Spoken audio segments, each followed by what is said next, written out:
Halo sahabat liputan6.com, balik lagi di headline edisi 25 November 2022 bersama saya Rinaldo yang akan membahas tentang Anwar Ibrahim jadi Perdana Menteri Malaysia setelah 24 tahun menanti.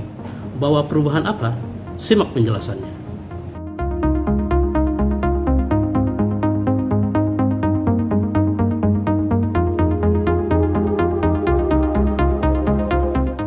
Raja Malaysia Sultan Abdullah Sultan Ahmad Shah telah menunjuk Ketua Pakatan Harapan Anwar Ibrahim sebagai Perdana Menteri, mengakhiri hari-hari ketidakpastian menyusul hasil pemilihan 19 November 2022 yang memunculkan parlemen gantung. Anwar memulai karier politiknya pada akhir 1960-an di Universitas Malaya Kuala Lumpur, di mana ia dikenal sebagai pemimpin mahasiswa Islam. Pada 1971 ia mendirikan Gerakan Pemuda Muslim Malaysia dan menjabat sebagai presidennya hingga 1982.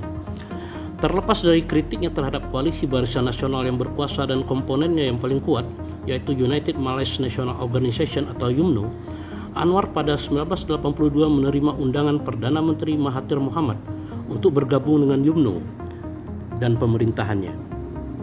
Karier politik Anwar Ibrahim melaju pesat. Ia menjabat sebagai Menteri Kebudayaan Pemuda dan Olahraga, Menteri Pertanian, dan Menteri Pendidikan sebelum diangkat menjadi Menteri Keuangan dan Wakil Perdana Menteri. Pria kelahiran 10 Agustus 1947 ini memegang banyak jabatan pemerintahan sebelum dipenjara karena tuduhan korupsi pada 1999.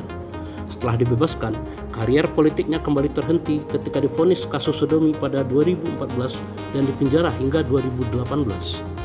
Anwar membantah tuduhan itu dan menuduh adanya konspirasi politik yang menyebabkan dirinya dipenjara. Kini Anwar membuktikan pamornya tak pernah habis di kancah politik Malaysia.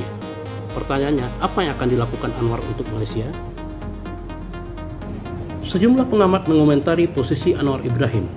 Bridget Walsh, pakar politik Asia Tenggara, mengatakan bahwa ia adalah sosok globalis yang akan meyakinkan investor internasional.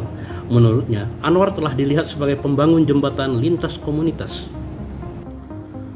Selain itu, lanjut Bridget, mengatakan Anwar harus berkompromi dengan pihak lain di pemerintahan yang berarti proses reformasi akan menjadi lebih inklusif. Pada saat yang sama, ia menawarkan bantuan yang meyakinkan untuk tantangan yang akan dihadapi Malaysia. Di sisi lain, saat penantian Perdana Menteri Malaysia berikutnya sempat buntu, para ahli mengatakan kebuntuan politik yang sedang berlangsung berisiko menunda keputusan yang sangat penting bagi ekonomi Malaysia yang sedang melemah, sekaligus memicu perpecahan dalam masyarakat.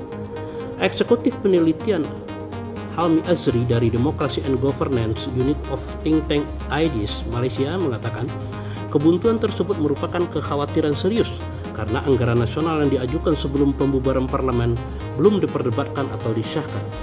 Anggaran nasional negara untuk tahun 2023 telah diajukan oleh Menteri Keuangan Tengku Zafrul Tengku Abdul Aziz pada 7 Oktober lalu. Dengan nilai Rm372,3 miliar ini merupakan anggaran terbesar kedua dalam sejarah negara tersebut. Oleh karena itu, menurut Helmi, urgensi yang diperlukan adalah agar Malaysia benar-benar menemukan calon Perdana Menteri untuk disumpah dan kemudian membentuk kabinet.